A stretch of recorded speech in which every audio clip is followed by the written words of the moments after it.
নমস্কার বন্ধুরা, কেমন আছো সবাই? আশা করি সবাই ভালো আছো। তো আমিও ভালো আছি। তো বন্ধুরা, আজকের একদম অন্যরকম একটা রেসিপি করে তোমাদেরকে দেখাবো। ওল ডাঁটা দিয়ে একটু ডাল করব, মুসুর ডাল। অসাধারণ সুন্দর কিন্তু খেতে হয় এই রান্নাটা কিন্তু অনেক দিন পুরনো দিনের রান্না, মানে অনেক পুরনো দিনের রান্না। এই রান্নাটা আমার শাশুড়ি মা করতেন, তো ওনার থেকেই আমি শিখেছি। তো এত সুন্দর খেতে লাগে কি বলবো। এই যে ওলের ডাঁটি দিয়ে ডাল, মুসুর ডাল।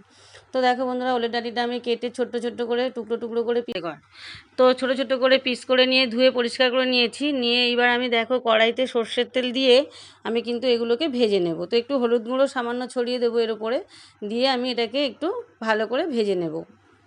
খুব কড়া কিন্তু করব না, হালকা করেই ভেজে তুলে নেব। আর মুসুর ডাল দেখো আমি পরিষ্কার করে ধুয়ে রেখে দিয়েছি।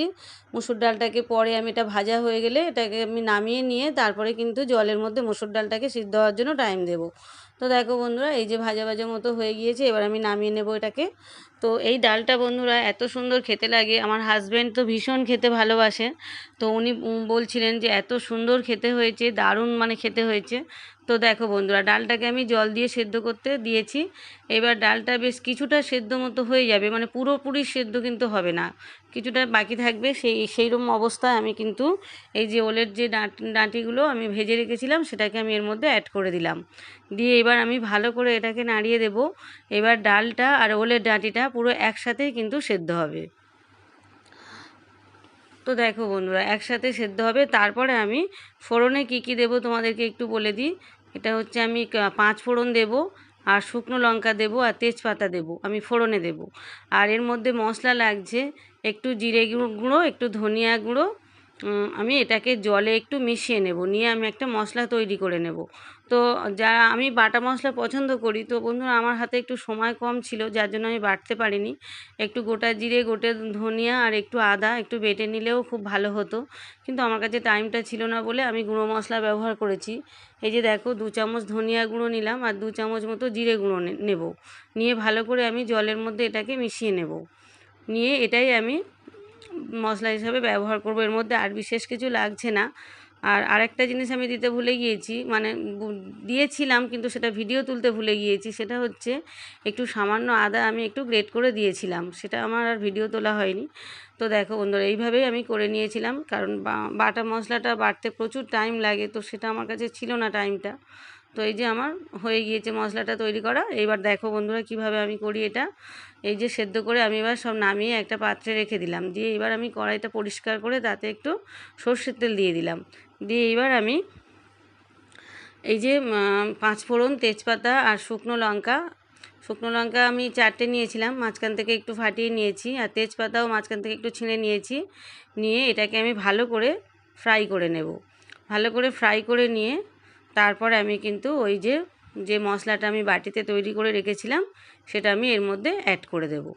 তো এর মধ্যে এই যে দেখো বন্ধুরা, এই ওলের ডাঁটিটা কিন্তু পুরোই কিন্তু সেদ্ধ হয়ে গিয়েছে ডালের সাথে, একসাথেই দুটো সেদ্ধ হয়ে গিয়েছে। তো এই এই রান্নাটা কিন্তু অসাধারণ খেতে হয়। আর একটু পুরোনো দিনের রান্না তো, যার জন্য ভীষণ সুন্দর খেতে হয়। আর এই যে দেখো, এবার আমি তেলের মধ্যে ওই যে 5 ফোড়ন, শুকনো লঙ্কা, তেজপাতা দিয়েছি। এবার এটা ভাজা ভাজা মতো হয়ে গিয়েছে। এবার আমি এর মধ্যে 2 চামচ হলুদ গুঁড়ো অ্যাড করে দিলাম। তারপরে আমি একটু শুকনো লঙ্কার গুঁড়ো ওই 1.5 চামচ মতোই দিলাম। শুকনো লঙ্কার গুঁড়ো 1.5 চামচ দিয়ে এবার আমি ভালো করে মশলাটাকে আবারও একটু ফ্রাই করে নিলাম। তো দেখো, এবার ফ্রাই করে নেওয়ার পরে তারপরে আমি ওই যে বাটিতে যে মশলাটা করে রেখেছি ওইটা আমি এর মধ্যে ঢেলে দেব। তো এই যে দেখো, এই রান্নাটা এত সুন্দর খেতে হয় কি বলবো। এই রান্নাটা সত্যি কথা বলতে আমার হাজব্যান্ড ভীষণ ভালোবাসে, আমার 2 মেয়েও খুব ভালোবাসে, আমিও খুব ভালোবাসি। ভীষণ সুন্দর এই রান্নাটা হয়। তো মাঝে মাঝে ডাল যখন শুধু ডাল ভালো লাগছে না, তখন এই ওলের ডাঁটা যদি ওলের ডাঁটা দিয়ে এই যে ডালটা যদি তোমরা করতে পারো, ভীষণ সুন্দর খেতে হয়।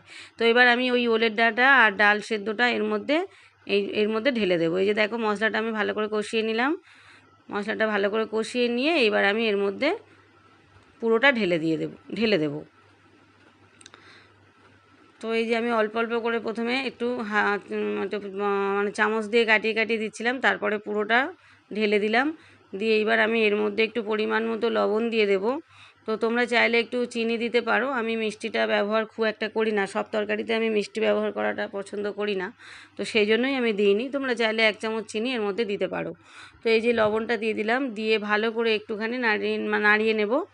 নিয়ে তারপরে একটু ফোটার জন্য টাইম দেব, একটু মানে আরেকটু ফোটার জন্য টাইম দেব। তো দেখো বন্ধুরা, কিছুক্ষণ ধরে এটা ফুটবে বেশ।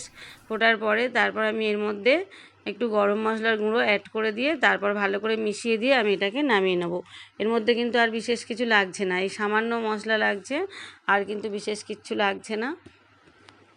খুব সিম্পল রান্না, অথচ ভীষণ সুন্দর খেতে হয়। আর অনেক পুরনো দিনের রান্না এটা। আমি রান্নাটা কিন্তু আমার শাশুড়ি মায়ের কাছ থেকেই শিখেছি কিন্তু। তো এই যে দেখো, রান্নাটা কিন্তু আমার কমপ্লিট। তো বন্ধুরা, সবাই ভালো থেকো, সুস্থ থেকো, সাবধানে থেকো।